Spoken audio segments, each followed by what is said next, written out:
Are there any questions regarding what we discussed yesterday?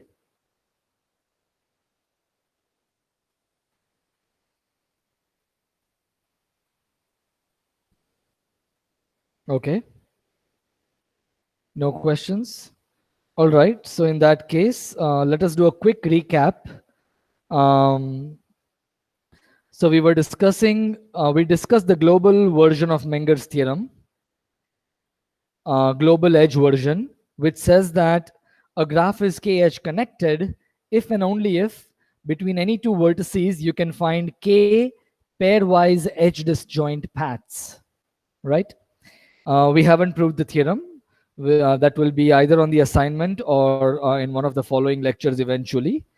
But before we do that, which will be much later, I want to go through the local edge version of Menger's theorem. So why do I call one of them the global version and the other one the local version, right? So notice that in the global version, we are talking about all possible pairs of vertices. In the local version, as you can probably expect, we will focus on two specific vertices, S and T. Okay. So with that in mind, we introduce the notation. Let's see. We introduce the notation GS comma T. So that is an undirected graph. That is a graph with specified distinct vertices, the source and the target. Okay.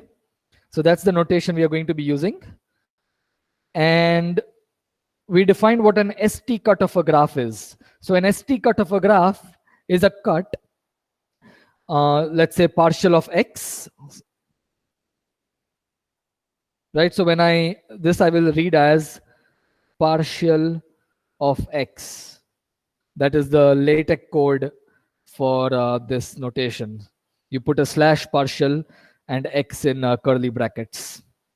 So if partial X is a cut of the graph, we will say that it is an ST cut if S is in X and T is in the complement, or vice versa. If S is in T, if T is in X and S is in the complement, right? So that is what an ST cut looks like. Okay. And we know what an ST path is, right? ST path is a path that starts at S and ends at T, right? And we discussed this decision problem. We just stated this decision problem.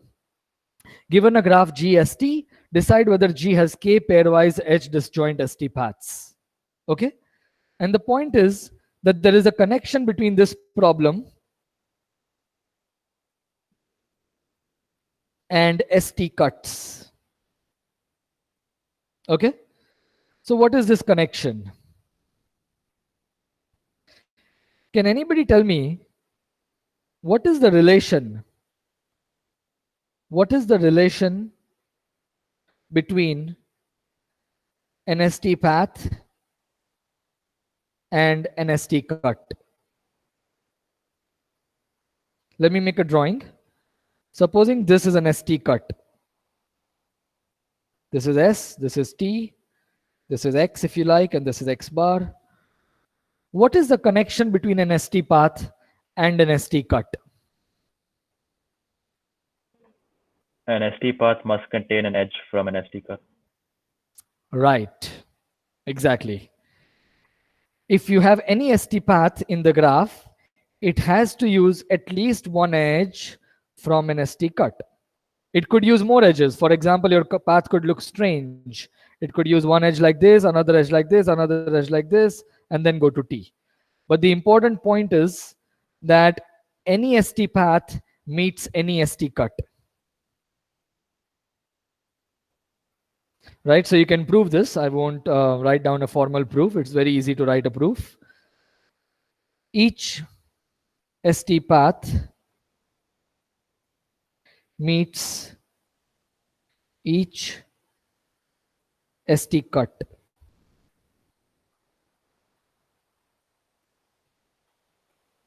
right? So here, when I say ST path, I'm viewing a path as a set of edges. And similarly, I'm viewing the cut as a set of edges, right? So there will always be an intersection of at least one for any ST path and any ST cut, right?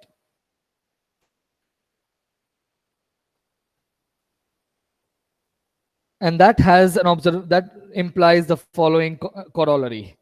I mean, so you can prove this. Easy to prove.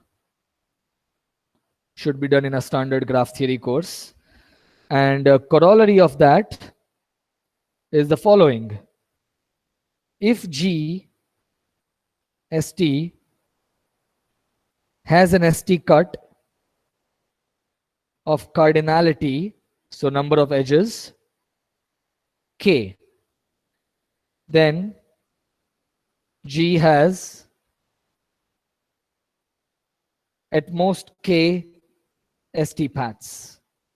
K pairwise edge disjoint ST paths. Does everybody see this?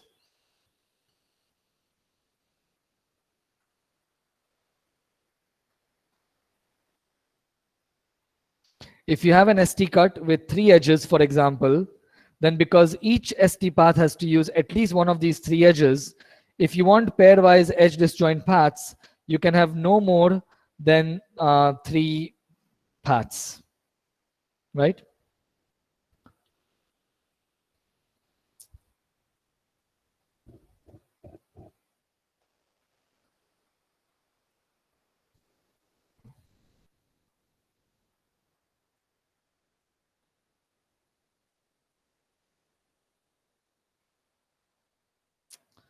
Supposing this is my vertex S and this is my vertex T.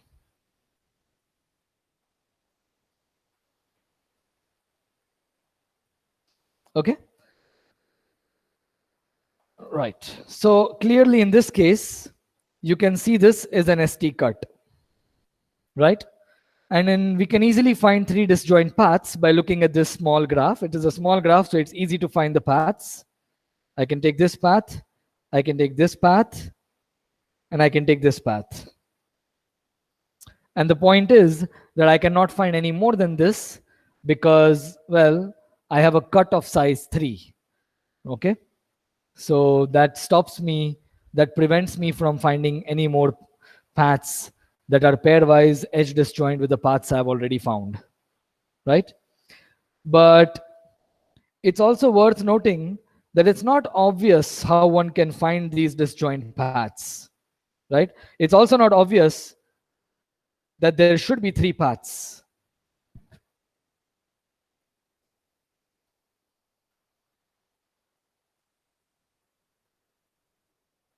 So for instance, I could give you the following 2 paths.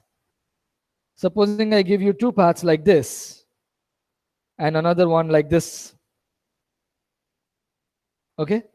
Well, now you can't find any more paths because, well, no matter what you do, you're going to get stuck, right? So this is a maximal, this is a set of edge disjoint paths that is maximal, but it's not maximum because here I can find 3 paths, right? P1, P2, and P3.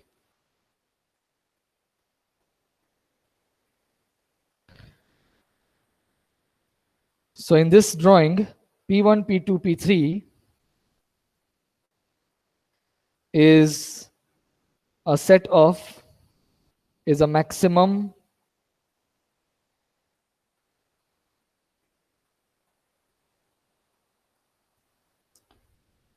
set of pairwise edge disjoint paths. Whereas in this particular case, if you look at Q1 and Q2,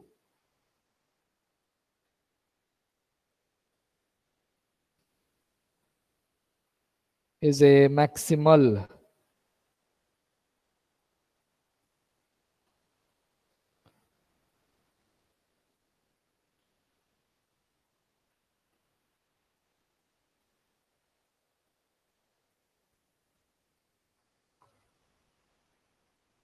but it's not maximum.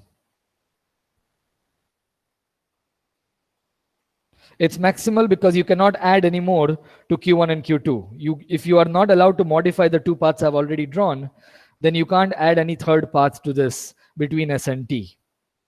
Right? That should be fairly clear from the drawing itself. It's a small enough example.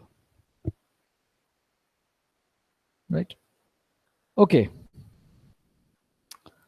So let's go back to this statement here.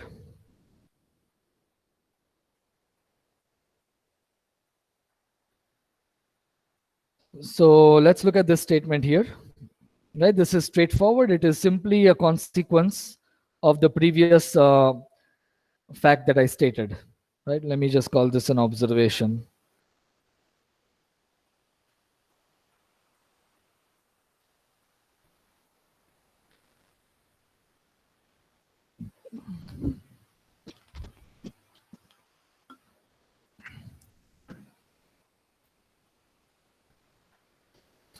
Okay, so now that you see this statement, and notice that in this statement, we are focusing on two specific vertices, S and T.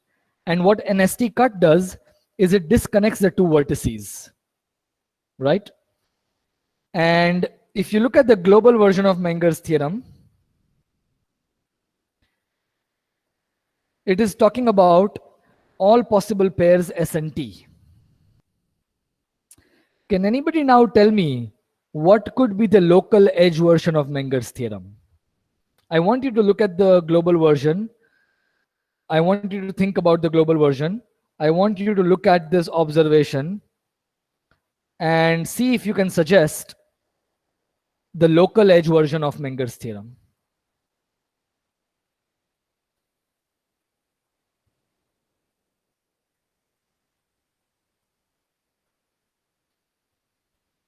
Can anybody suggest what could be the local version of Menger's theorem?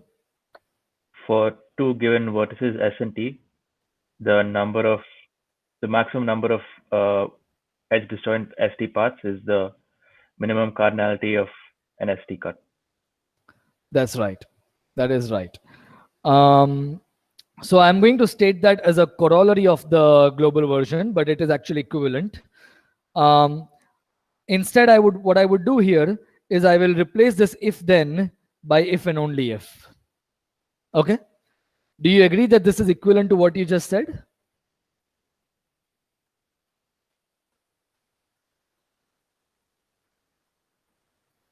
So if I replace this if then by an if and only if, is it equivalent to what you just said?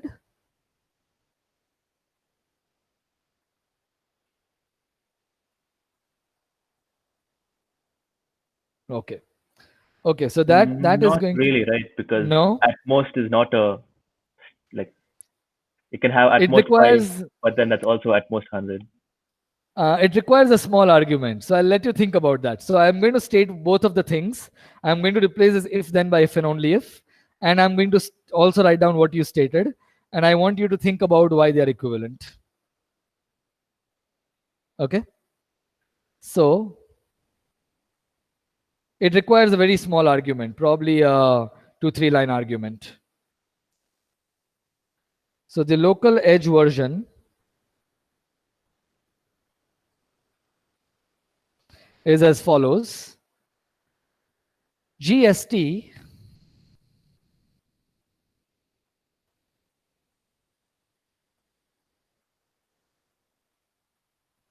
has K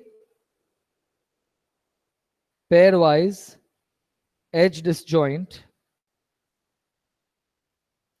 ST paths if and only if G has an ST cut of cardinality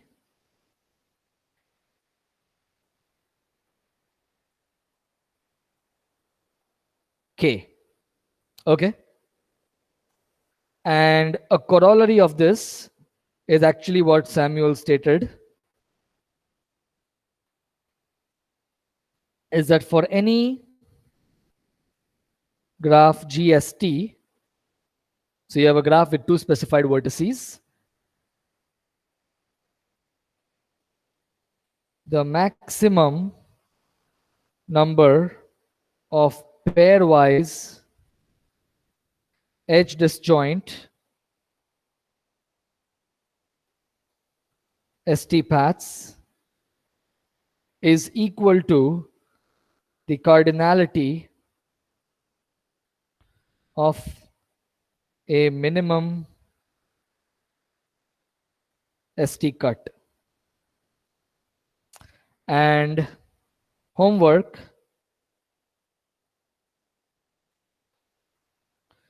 is to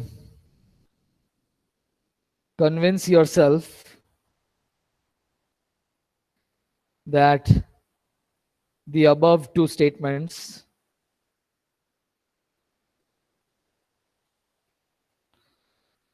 are equivalent. Okay?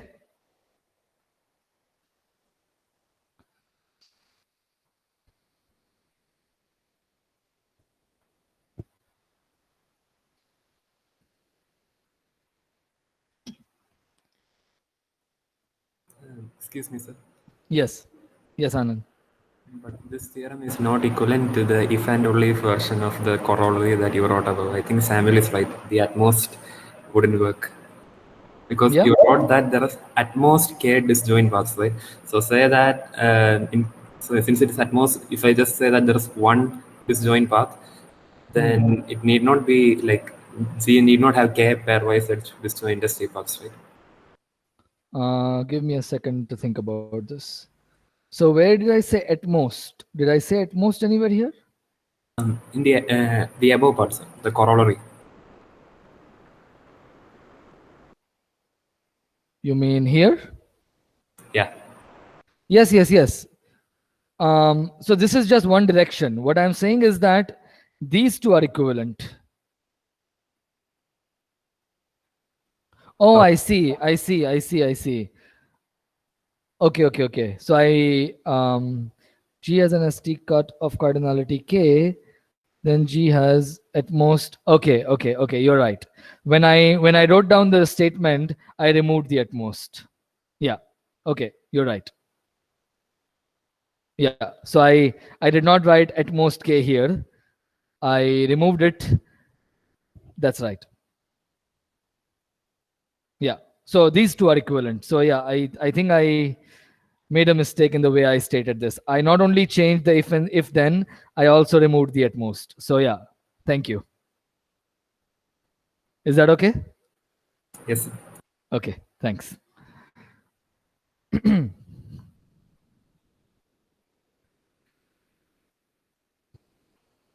Good.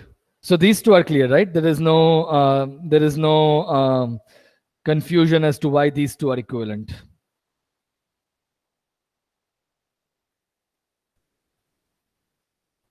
Yeah.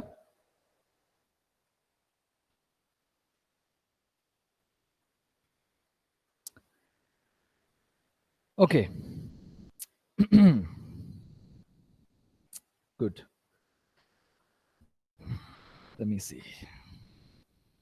Okay, so what I want to now do is I want to take, so far in this course, we have been talking about decision problems, right? So the decision problem we started today is this one.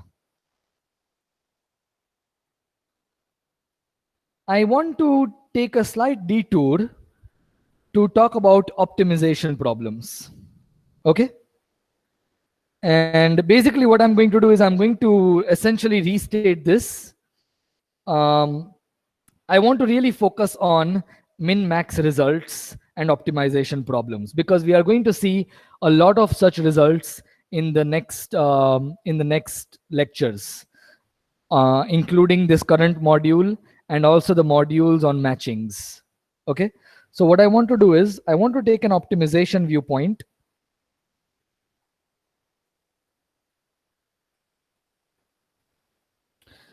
And I want to focus on min-max results. Okay. All right.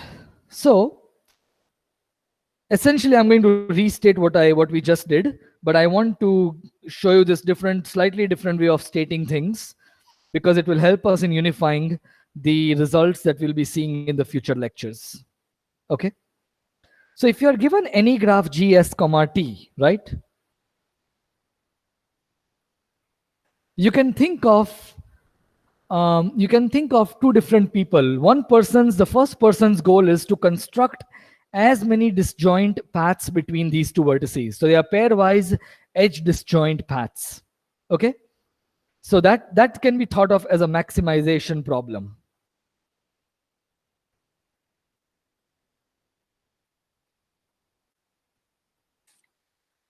Right? So the maximization problem is that you want to pack as many edge disjoint ST paths into a single collection. Okay? So let's see.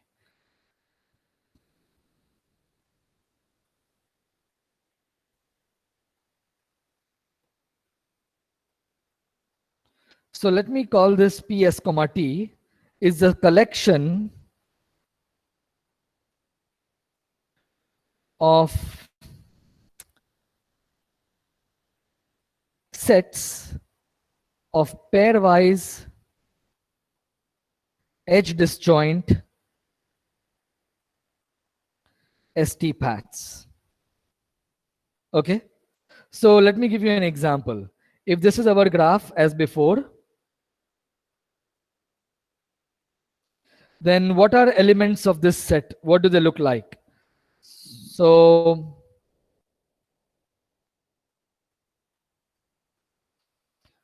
for example, I could take the empty set, right?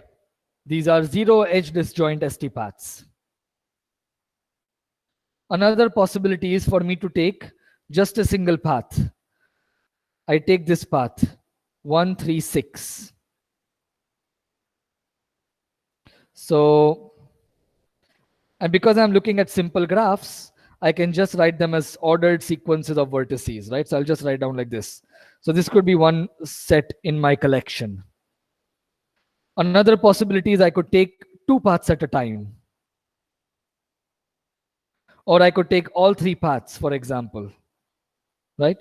So this would be 1, 3, 6, 1, 2, 5, 6, 1, 4, 6. Right? Of course, I'm not going to write down all the paths, but you get the idea. Each set in this collection, each member of this collection is a set of pairwise edge disjoint ST paths, right? And the goal of this optimization problem, this maximization problem, is to find an element in PST of maximum cardinality. In other words, if you don't like so much notation, to make it simpler, it is just to find a maximum set of, to be more precise, find a set of pairwise edge disjoint ST paths of maximum cardinality.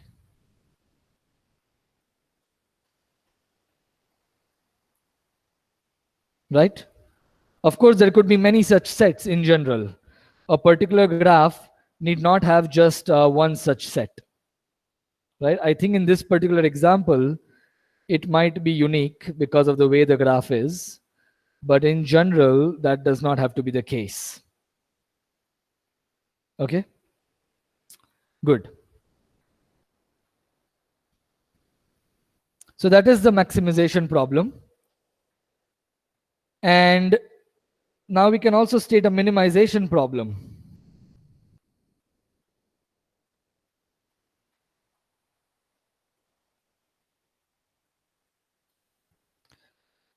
And the minimization problem is going to be, we are going to find an ST cut. So we are going to find a set of edges that disconnects S and T.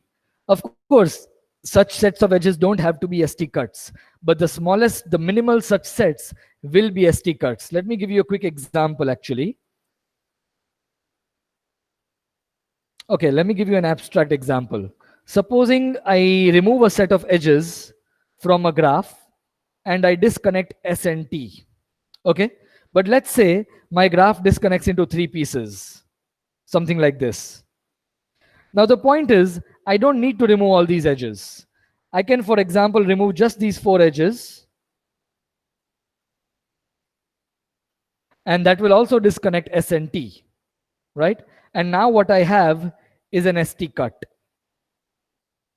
Okay, so if you remove a set of edges and you disconnect S and T, then inside this set, you can also find an ST cut, which will disconnect S and T.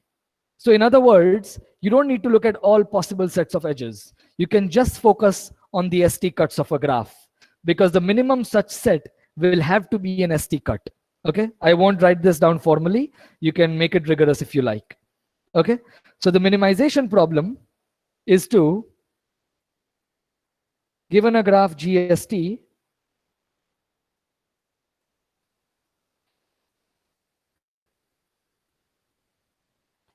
find an ST cut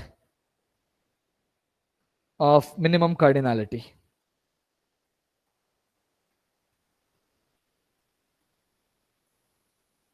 Okay. So just to give you an example in this particular graph, or let me draw a different graph for change.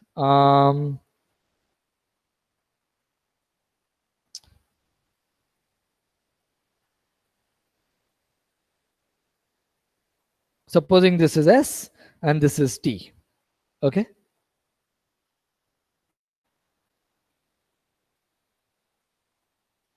Okay.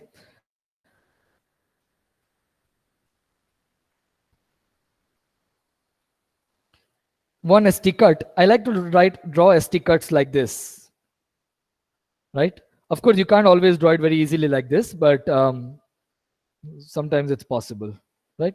So what I mean is, this line is saying that I'm looking at all the edges crossing this, right? So I put one on one side and I put all the other vertices on the other side. And that's one ST cut. Here I am looking at these lines. I put 1, 2, 3, and 5 on one side, and I put 4, 6, and 7 on the other side. Of course, there are also weird looking ST cuts, which are not easy to draw like this. For example, I could put 1 and 4 on one side, and I can put all the remaining vertices on the other side. In that case, my cut would be these 4 edges. And that is also an ST cut. Right? So what I'm doing is I'm looking at all the possible ST cuts, and I'm finding the ST cut of minimum cardinality. Okay? Can anyone tell me in this example, can you just by inspection, what is the cardinality of a minimum ST cut in this graph? 2. 2. Can you give me an example?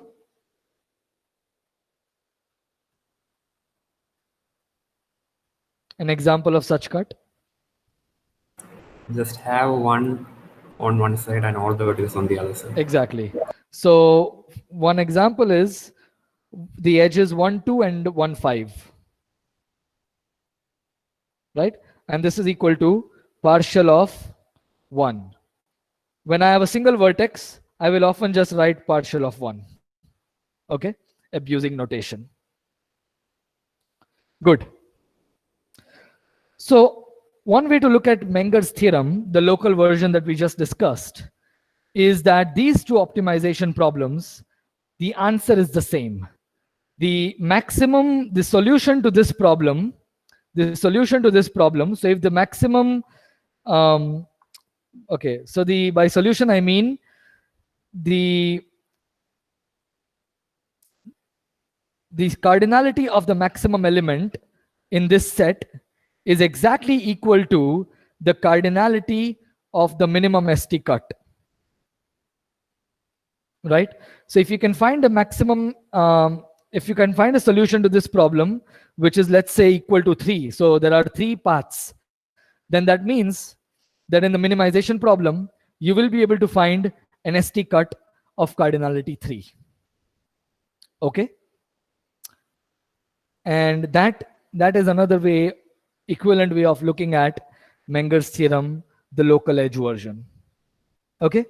And this happens a lot in combinatorial optimization problems, or in general in many problems in theoretical computer science, especially those which are based on graph theory. You will very often see that the maximization problem corresponds to a minimization problem, and that these two problems are in some sense equivalent, in the sense that the solution, the cardinality of the solution is the same for both of these problems. Okay?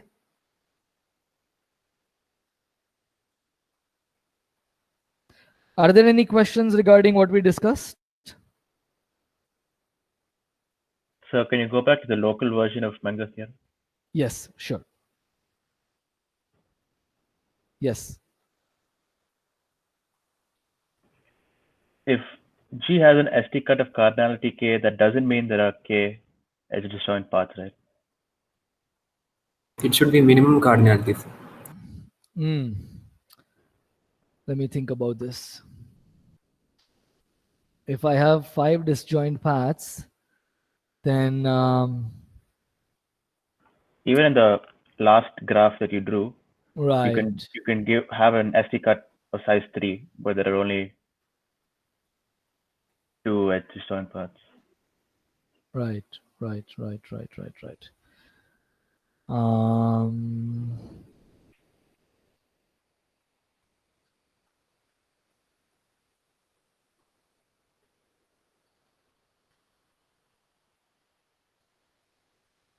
so maybe I should write at most K, no?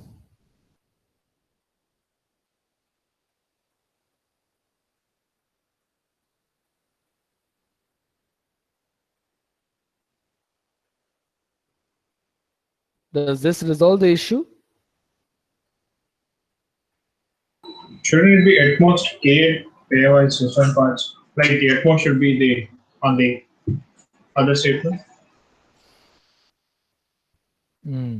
Let me think about this. I mean, is this statement, for instance, incorrect? Supposing I have a graph with 3 pairwise edge disjoint paths, then supposing the optimal Be at least solution, K. If you're Should putting it be on the right side, it should minimum be at of least K, like the second part should be the minimum of all ST cards should have K edges. right?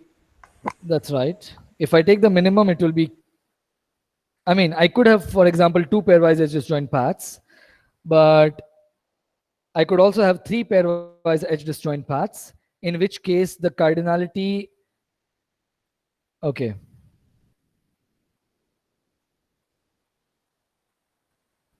Second.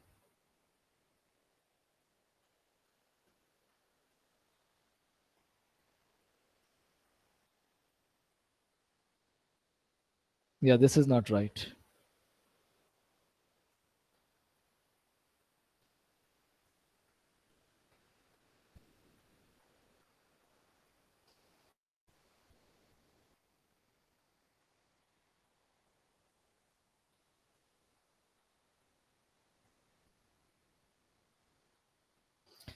If there is an ST cut of cardinality K, then I can have at most K pairwise edge disjoint ST paths.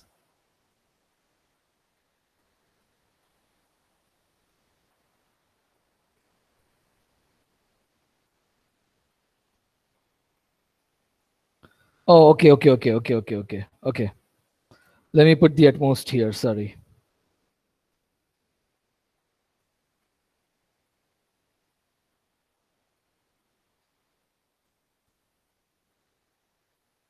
Now, does that sound right? Let's see. If there is an ST cut of cardinality 3, then it is clearly true that I have at most 3 pairwise edge disjoint paths. Right? On the other hand, if I have at most 3 pairwise edge disjoint ST paths, right, then if that is right, But at most 3 is also at most 4, right? And that's right. there's no upper ceiling on the at most. That's right. If I have at most 4, yeah. Actually, you know what? Maybe I should have just listened to Samuel in the first time and call this the local version, because I think I'm just confusing myself and not adding anything. Let's get rid of this, because it doesn't really matter. Maybe in the type notes I will correct it. What really matters is that we get this across. So let me just change this for now and call this the local version. Okay, so the point is there are many equivalent ways of stating these results, and they are generally equivalent, and I could just state the corollary as the actual statement because it doesn't really matter. Okay, so rather than getting it too confusing, let me just call this the local version, and in the type notes, if I think it's a good idea, I will include both versions. But the point is, they are generally quite straightforward. At this point, I'm just very confused. I would rather not spend valuable time on this confusion. Is that fine?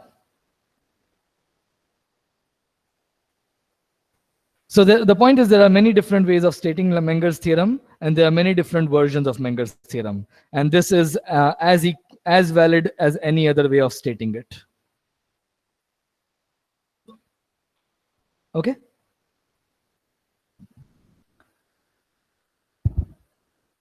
Good. Are there any questions? Any other questions?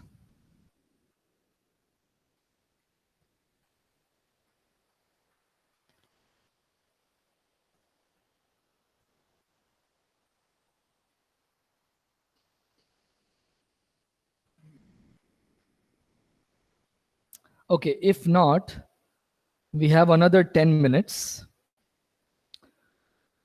So, okay, so now we are going to take a bit of a turn. In this module, we are not going to focus on undirected graphs. We are actually now going to move on to directed graphs. Okay?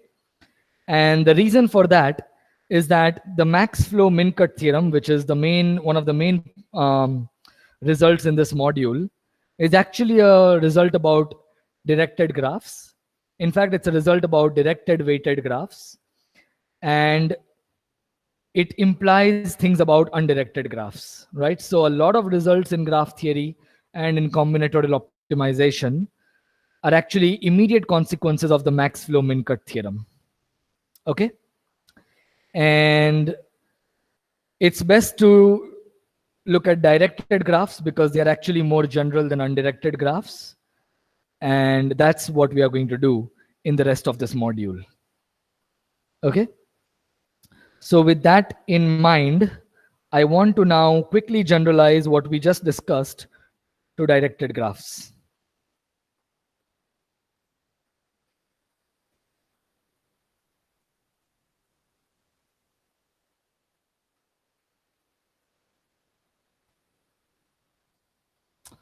And I will generally write digraph. Okay. So until now in this course, we have been dealing with undirected graphs, but for the rest of this module, we will be focusing on directed graphs. So what's a directed graph? Well, it's like an undirected graph, except that now edges can have directions. And that also means that even if you're looking at a simple directed graph, you could actually have one going in a particular direction and the other edge going in the other direction, right? So you could have both u comma v and v comma u. And in this notation, we mean that U is the tail of the edge and V is the head of the edge. Okay? And this would mean the other way around. Okay? So here the order actually matters. When I write like this, the order matters. Whereas in undirected graphs, just for the sake of comparison, we just write UV and the order does not matter.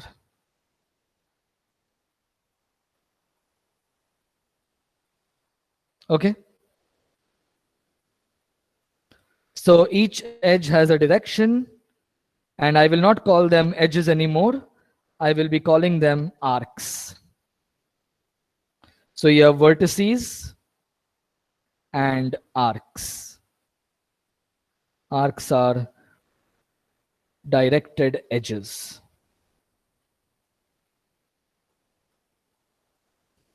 Okay? All right. I will still assume that the directed graph is simple in the sense that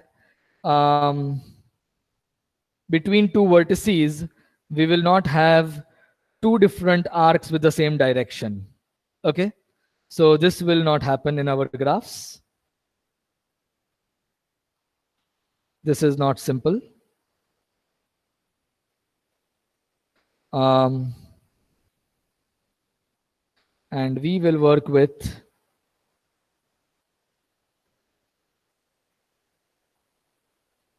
simple directed graphs. Right? So you are still allowed to have this. Sorry, this is not allowed, but this is allowed. Okay? Are there any questions?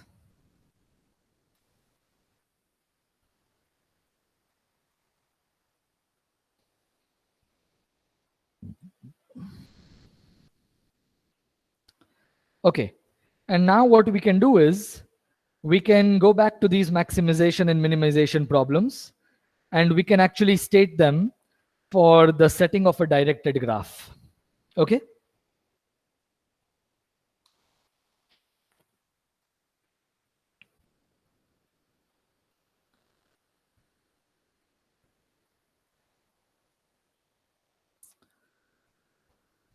So before that, a notation. I will generally use D for directed graphs, digraphs, instead of G. Okay?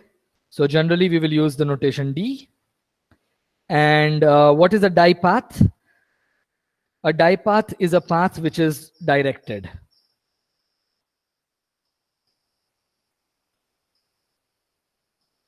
This is a die path. And if S and T are the ends, then we will call it an ST die path. Okay? And we will also use the notation ds comma t for digraph D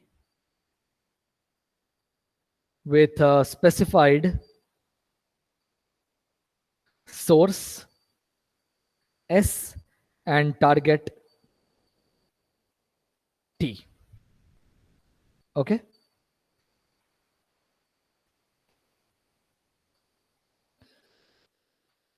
Good. So let's now state the maximization problem. The maximization problem is exactly like we had in the undirected graph case, except that now we are looking for pairwise arc disjoint ST die paths. Okay? So now the maximization problem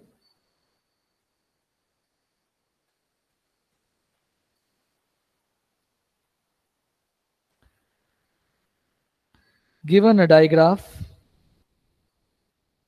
ds comma t,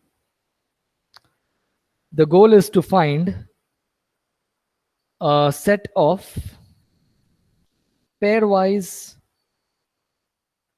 arc disjoint ST dipaths of maximum cardinality.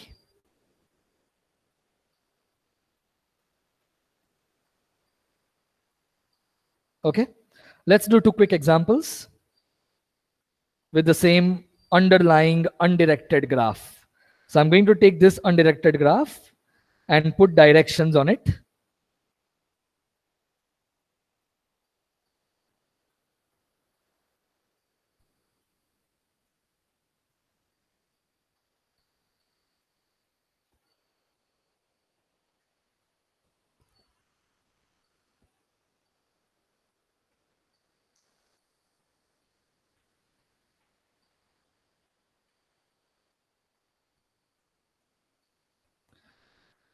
All right, so how do I want to put the directions? Let's see.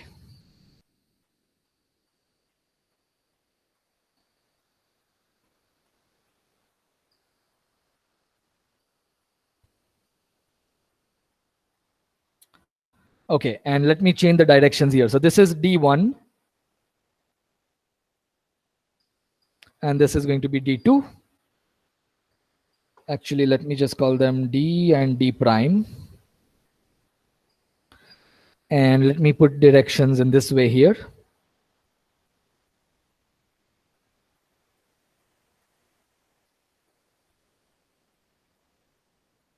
Okay. So just by inspection, these are small graphs, these are small digraphs. So just by inspection, can someone tell me what is the solution to this maximization problem? By solution, I am looking for the cardinality. What is the maximum cardinality of a set of pairwise arc disjoint ST dipaths in the directed graph D?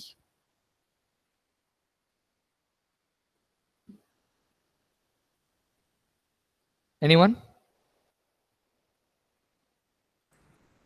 2. In D, is it 2? Oh, that is true. I'm going to change one direction, sorry. I intended it to be 3, so let me change it. Okay, now what is it? Sorry.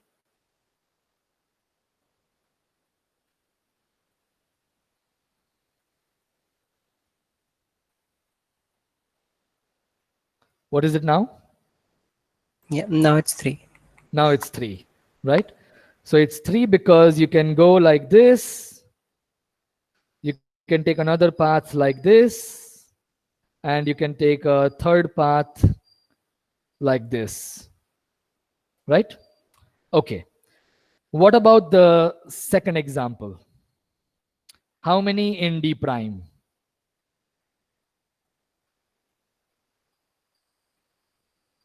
2. 2. Can you tell me the 2? Or can you give me an example? 1, 2, 3 to 6. 1, 2, 3 to 6. 1, 2, 5 to 6. 1 to 5 to 6, right? But now you're not able to get another path.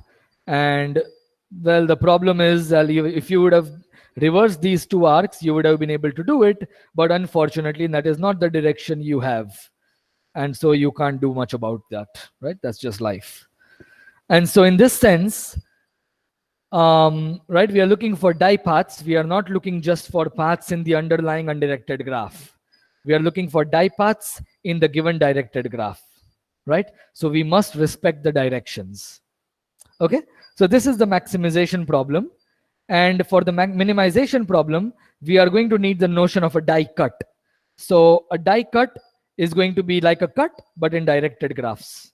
So in the next lecture, we are going to discuss the notion of cuts in directed graphs, including ST die cuts.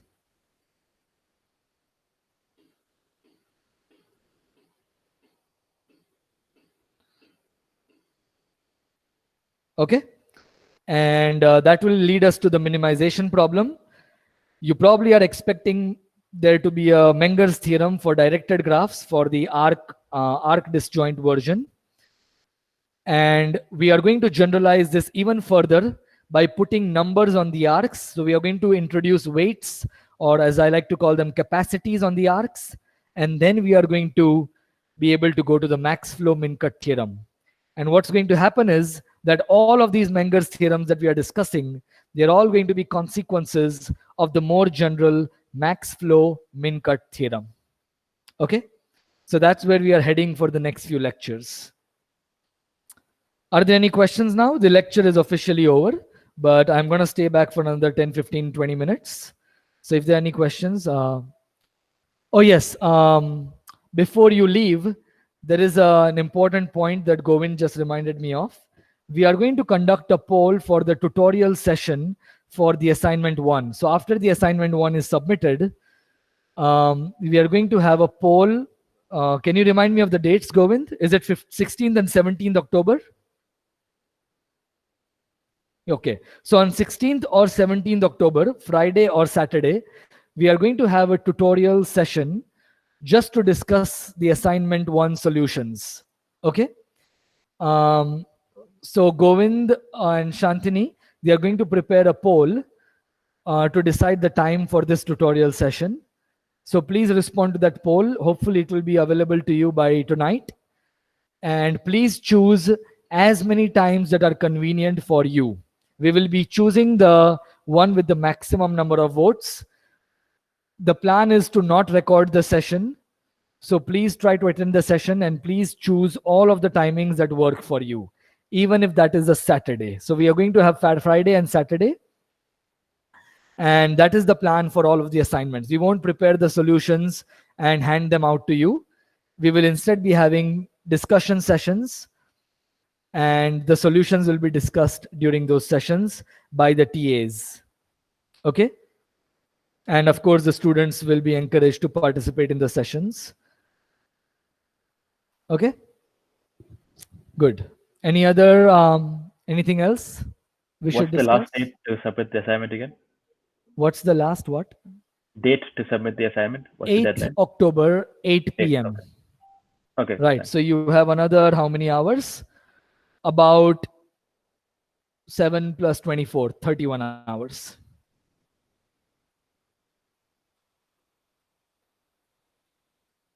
Good. Anything else we should discuss? Anybody has any questions?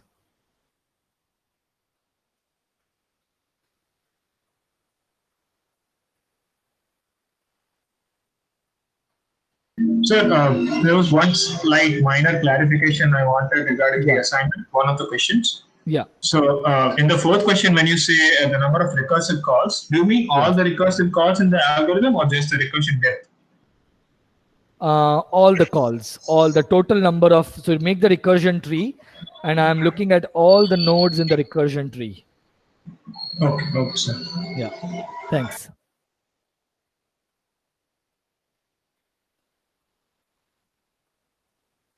Any other questions, clarifications? So you mentioned that for graphs, you'll typically have this maximum minimum correlation, and about Yes. how maximization problems usually related to some other minimization problem. Why is that?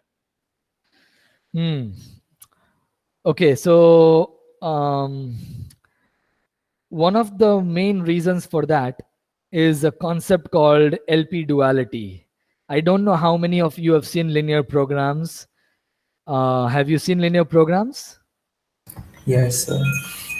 Okay. Samuel, have you? Yeah, I've seen them. Right. So one of the main reasons for this kind of phenomenon, apart from just the combinatorial reasons, which we are going to cover in this in this course, there are also deeper, somehow, in some sense, maybe more deep, more general results in the field of linear programming. And a lot of these theorems, max flow min cut theorem included, they're actually manifestations of linear programming duality.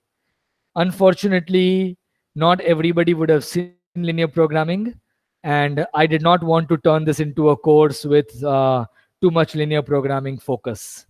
So my plan is to not go into linear programming, because then I think I won't be able to do justice to the graph theory. So if everybody was familiar with linear programming, I would have covered LP duality.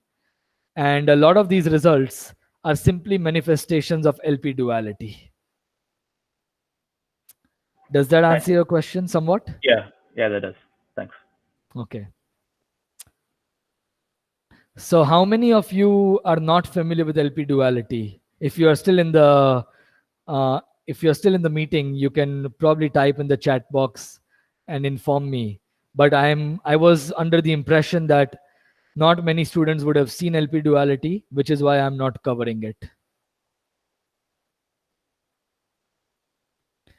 Anyone who has not seen LP duality or who is not very familiar with linear programs? Okay. Thanks, Shefali. Anyone else?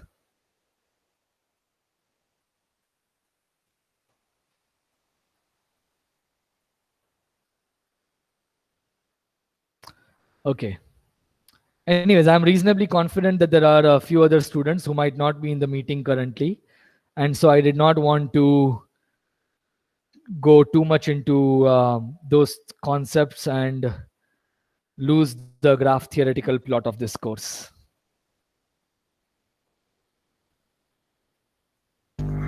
Just a clarification about Yes. the question 6 in assignment. Yes. So, in that it is given using Kuratowski's theorem, we have to prove the outer planar graph statement. Right. Actually, do we have to use what is mentioned in theorem, or the concept to means what I am saying is, uh, if I will follow the process how the Kuratowski's theorem is proved, or the statement that is provided in the theorem. Kuratowski. Right. So the point is we never proved Krotowski's theorem in this Right, course, right, right? right. So what you want to do is you want to assume Krotowski's theorem Okay. and see if you can prove this result. Okay. I don't know From if- that, I have to find if I can Yeah. prove. So let me see. In the question, I just want to look at the. Can you read the question for me? Okay. Using Kuratowski's theorem, prove Right. the following. Go Right. and be Okay. That's characterized. it. That's it. So I said that I want you to use Krotowski's theorem. Right. I just wanted to be clarify because I was not sure if I had Okay. explicitly asked you to use it. Right. So that is the expectation. You want to assume Krotowski's theorem to be a true statement, although we have not proved it in this course. Okay. And using that and basic planarity related observations, Right. you want to prove this result, the co-NP characterization for outer planarity. Okay. Yeah. Yeah, Yes. Thanks. you're welcome.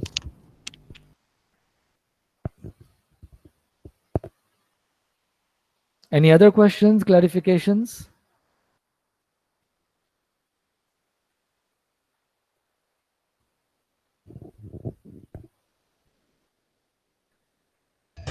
Thanks a lot. You're welcome. Thanks.